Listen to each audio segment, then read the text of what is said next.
This in my car today is Edward Bye. Hello. Where's my camera? You haven't got. Hello. I've got one. Well, you can say hello to that one. Hello. Hello. I'm audio only. No, you're honestly on. Okay, super. I'm hoping. Shall I keep my? Yeah, I'll keep my voice. I'm truly on. Let me just see. Am I truly on? I'm on. Excellent. You are. I'm It's on. recording. You're on. On drugs. So where do we go? So yes, Well- and then we'll talk about why. Yes. Why? First of all, Yeah. I would, if we could go straight to the all-night party shop. My party shop No, is really good. it's not what you sound like. It's actually a place that sells party things for parties. Did you have a child with a birthday soon? 18 tomorrow. My middle child is 18 tomorrow, and of course tradition is that every time it's a child's birthday, first thing in the morning we all come down and give each other presents. Well, give them the presents, Right. and I have to put balloons out. And if I don't put balloons out, for one, That means that you don't care about that particular child. presumably. very much so, and it's particularly bad with Maddie, who's the middle child, and if I don't do it, she'll sing that song, which goes like this: no one cares about the middle child. No one cares about the middle child, because the middle child isn't there. And every time she sings, of course, we all laugh and everything, but a small part of me dies horribly inside. So I'm filled with guilt, obviously. Yeah. So she got to have the balloons. Oh, look, that woman's got a balloon. Why don't we just steal Where'd it? she get that? Oh yeah, no, loads. Actually, They've I got think loads. they got loads, haven't they? Let's mug the lot of them. Save us a fortune in helium. Oh, the phone's going. Nope. Oh, no, it's not. Oh, I thought it was my daughter. I thought it was Maddie. But now, Yeah. well, I mean, guilt, Phone. obviously. Do you get phone leg? I Yes. get phone leg. Yes, but I Well, try you not to think- keep it in my leg. I mean, What? No, where are you, a Terminator? The phone goes, right, and it's not gone at all. Yeah. And it's phone leg, it vibrates. It vibrates and you think And that's what it it's is. weird, because you're looking at the phone like that going, and your leg is still vibrating. Yeah. Just being very good because I'm He's very good. concentrating. No, he's concentrating, he's driving now. Yeah, He's I'm doing very well. driving. Did you see that? See the way he looked twice? Look at that. Look twice. Mirror Yeah. signal manoeuvre. Yeah. I didn't have a look in the mirror for a No, second. and you didn't signal either, but apart from that, you're very well. Okay, so moving on. So Ed and I, proceed, yeah, Ed and so- I know each other. Yes. From working Yes. on Red Dwarf. Working on was Red Dwarf, yeah, the absolutely. main director, not the sole director. No, The- for 2 years, 2 series, sorry, I didn't do Red Dwarf because Ruby Wax, my wife, said to me, will you direct my show? And I went, yeah, sure, and produce it, sure. And then, because at that stage of the game, Red Dwarf hadn't been recommissioned. Yeah. And so I went, I don't think they're going to get it. I think they're going to miss it out for a Better year. get a So I gig. better, yeah. And anyway, went for a meeting with Rob and Doug. Went, hooray! It's been commissioned. I went, so I said, look, I'm awfully sorry. I couldn't go home and go, hi, I'm not going to do your show, Yeah. Ruby. That could be the quite BBC bad, one. couldn't it? I'm going to do the Red Dwarf show, which I have been doing, which I should have done really, but I was too scared. And so when I told Rob and Doug took it quite well, and Rob just went into quiet silence and went pale. I thought he was going to have a heart attack, which is quite sort of flattering in a way. Yeah. So I missed those two out. Yeah, Andy did those two. Yeah. And then I did the last two. So I yeah. did 1, 2, 3, 4, 7, 8. Is that right? So Yes. you didn't do 5 or 6? Is that what That's you didn't right. do? Yeah. And I've watched 5 and 6, the series. They're quite good. They are quite good. Yeah. Irritatingly. I go, this will be shit. I couldn't really see anything wrong with them. Yeah. They were. So, I mean, they were very good scripts as well. I mean, Yeah, they were very you good know, scripts. And so I just got angry. That's all. But if you hadn't set up the format and the shape of the show, Without a doubt, You know, it would have been a to disaster. to have an absolute rank amateur like Andy de Emily, Ooh, yes, Andy. your Nothing Emmy personal. Award-winning. Yeah, Emmy Award-winning. Right. Brilliant bloke. Really nice man. Who could actually edit his own stuff. Definitely much more talented than me. I hope he dies! But you were always supremely popular with the cast. I mean, you are the. Oh, yes. The Well, legend.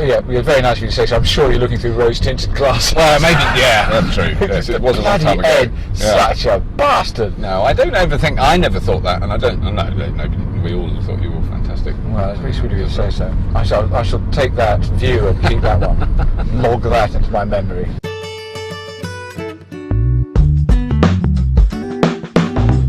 How did you get into that? Oh, into telly? Into telly, yeah. Well, what I mean, did you happened was- know when you were at school and things like that? It's all those sort of things. No, I didn't know anything about that, but all I knew is I was naturally drawn to the audiovisual department at school. Right. I don't know why that was. I just thought that was fun.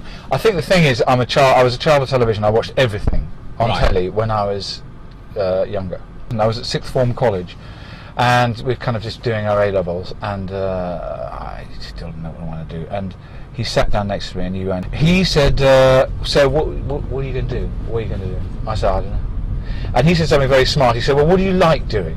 So I said, all right, flopping around watching telly and going to the movies. That's about the only thing I can think, going to cinema. That's about the only thing I can think that I would be bothered to do ever. Yeah. He said, well, why don't you work in that? And I looked at him like, I thought, holy dog, that's an idea. Yeah. I passed my A-levels-ish, and I went on to do fine art at Ravensbourne College of Art and Design. Yes, I went to art college. Wow. I was going to do a degree in fine art there, and then I thought, I really don't like this, it's boring, and it's not doing anything for me. Sorry, So, do I go left? straight on. Oh no, go left, that's a good plan, yeah, excellent plan. Yeah, that's right, cut the bus up, lovely, beautiful cut up there, you can't imagine how close he was to that scooter. And so I dropped out of that fine art, and I did something called a television production course, which was really... At the same college, I mean the same... Yeah, it's like a different part of it, it's another building, and it was really good. And I have to say it was good. I know it still exists today, so there's a bit of an advert, but it really was good, and it still is good. And it taught you everything about television, so you knew everything, a little bit of what everybody did. Right. Which was incredibly useful. Ah. And also, I did do a bit of multi-camera directing, so I did sort of get a little feel of how that works, because it is a very dark art and difficult to do. So that little taster of it was just right. And that was like a 2-year diploma course, and I left there and I went to the BBC and said, give us a job, and they went, fuck off. As they do. As they do. Because they're well known to be well hard at the Yes, absolutely. I think I got it in the form of a memo. And they said, you've got to work in the theatre for a year. So I worked in the theatre for a year. Seriously? So they didn't... Yeah. That's very interesting. No, they didn't give you a job straight off the back of it. Well, they didn't to me then. Because then it was considered, if you wanted to get into production, you had to go into sort of stage management. And in order to be in stage management, you had to have done stage management at the theatre. And I think it's a sneaky, clever idea. So I got a job as a floor assistant, which originally were called call boys, but they changed the name for obvious reasons. And because some actors made mistakes. So, hello, I'm a call boy. And then next minute you're over the sofa going, no, you don't understand. It's 5 minutes till you're on set, please. This way? Oh, no. No, right. And You've got Johnny Gielgud on this. yes. Hello. You must be my call boy. My call boy. Yes. How marvellous. Now, just lean over this. What?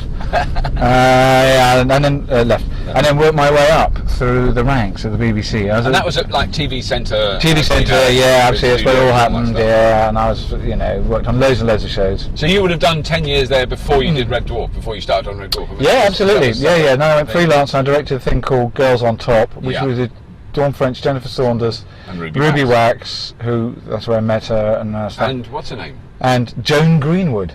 Oh, wasn't Thing in it? Who married the man and lives in LA and Tracy Ullman. Tracy Ullman. Yes.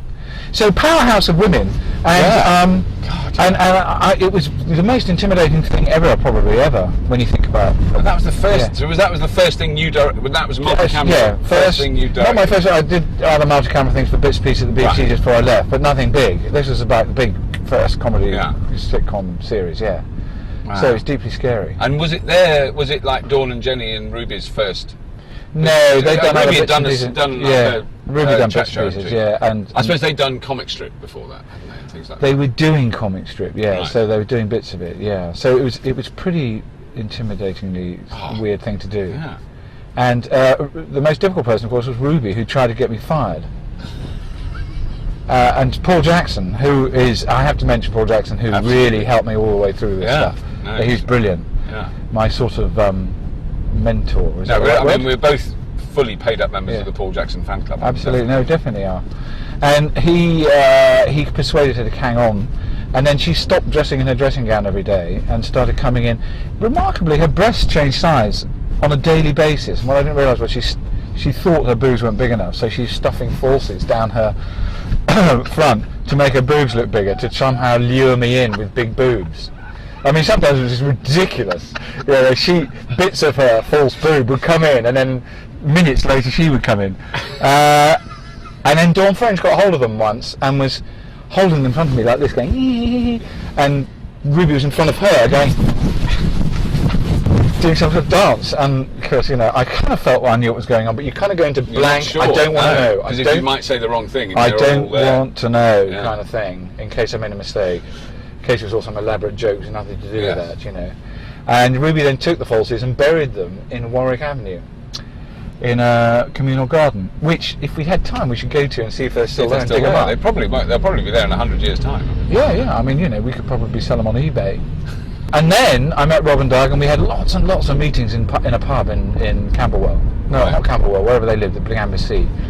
And Kentish Town, Camden, something like that. Cricklewood. Yeah, Crickle. No, I don't know. Yeah. And anyway, maybe it didn't begin with C. We should be on these lights. Sorry, I've taken you on the biggest circle this is good. of Kensington and Chelsea ever.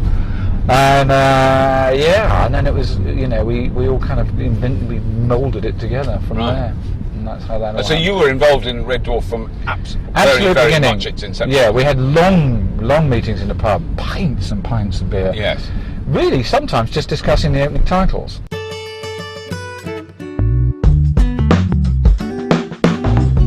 You've also done movies, though.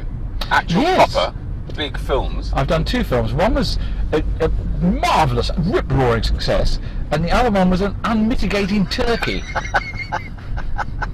And I've learned some very valuable lessons from that, yeah. which was, well, actually, I'll come back to you on that. I haven't learned anything.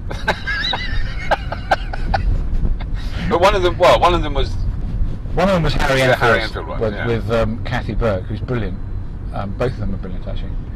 And the other one was Fat Slags, which was the actresses were very good, but the script was, what's the word I'm looking for? Shite. So how long have you and Rubes been married? Well, my son's 20, so it must be 21 years. Yeah. Well, coming up to 21. Right. Because he was, we got married a little bit after she got pregnant. Right. But don't tell my aunt.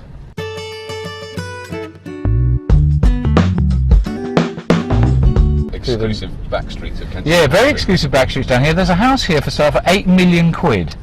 Still now? Yeah, even now, in a place called Phillimore Gardens, where people who own hedge funds that are still in operation still live.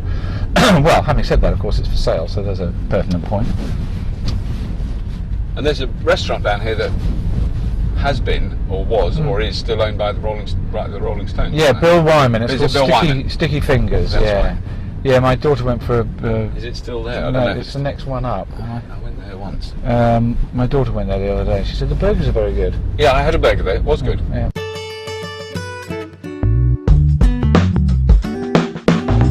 But I've done the worst type of parking. I've done the forward-in thing. Oh, and then kept it in reverse. Everything's fine, everybody. Don't panic. Yeah, but of course, if I do this, some woman in a Range Rover might come in behind me. Yeah, they're the ones. You have to be very careful of them, particularly wearing dark glasses and they're blonde. Oh, they're scary. I ride a motorbike and they have to... Are they bad if you're on a motorbike? Oh. Yeah, the Now, normally I concept do of... superlative parking, but that was... absolutely. I'm sure that you can edit it, though, to make it look like you have... I'll tell you what, we'll keep quiet for a second. Yeah. So what's happened is, viewers, is that Robert put his back wheel up on the... and then down. And then down, then put his front wheel up, and then down, and then we've stopped.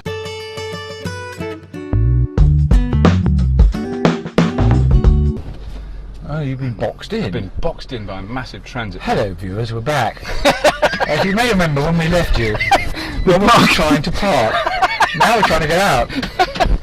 This could be something while. We could be here for some time. Fade to black. Fade back up. Fade We're back out up. now. Yeah. Been some time. It's almost dark. Yeah. It's the perfect time to do television work outside. Yeah, absolutely. You have an almost 3-hour day. Yeah. This is the time to do it. You don't get golden hour. You get golden 4 seconds. Yeah, absolutely. Golden hour. The golden hour sort of around about lunchtime. It actually is lunchtime. But we've now got a car full of helium. Yeah. We have a load of We've got a couple of helium balloons, so it's been an incredibly successful trip so far. Which reminds me of my joke. Oh yeah, what's your joke? Yeah. No, it doesn't remind me of a joke at all, actually. But here's the joke, right? It's quite good, I think. 2 women went for a drink in a pub. Well, one drink. They went for lots, actually, lots of drinks in a pub. They were quite sloshed, and they decided to take a shortcut home. They drank a little bit too much, and so they decided to stagger off home. And they took a shortcut through the graveyard, and it was just straight on. And it was at that point that they realised that they had been caught a bit short, and in fact they should have used the ladies in the pub before they left. Yeah. But they thought, oh, it's too late, now. well, we'll just go in the graveyard, it'll be fine. Which is what they did. Now, in the absence of lavatory paper, one of them used her own underwear, and the other one used a wreath. She was drunk. Yeah. Okay. And then he went home. End of that part. Part 2. Their husbands met up in a pub the following day, and one said to the other, I'm a bit worried about my wife. She came home last night, she didn't have any knickers on. And the other bloke went, you're worried about your wife. You're worried about your wife. Mine came home with a card lodged up her bottom saying, we'll never forget you from all the boys at the fire station.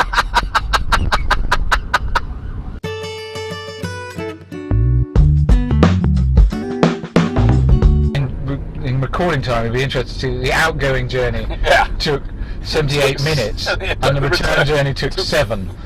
Now my kids are getting to see my daughter's 80th birthday tomorrow, and they're all going to leave home, and I think once they all leave home, Ruby will just join some sort of ashram and just go. Start chanting. Or become lesbian or something. Yeah. Or both.